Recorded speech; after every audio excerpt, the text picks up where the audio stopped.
রফিক একজন গরিব সবজি বিক্রেতা। প্রতিদিন সকালে বাজারে গিয়ে হালাল পথে উপার্জন করত। আয় কম হলেও সে আল্লাহর উপর ভরসা রেখে জীবন চালাত। মানুষ তাকে বিশ্বাস করত, কারণ সে কখনো মিথ্যা বলত না। একদিন পাশের জায়গায় আরেকজন লোক বসল। নাম তার কাশেম। সে বেশি দামে পচা সবজি বিক্রি করত, মিথ্যা বলত, ওজন কম দিত।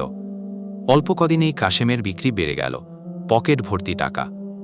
রফিক একদিন তাকে বলল, ভাই, মানুষ ঠকিয়ে রিজিক বাড়িও না, হালাল উপার্জনেই বরকত।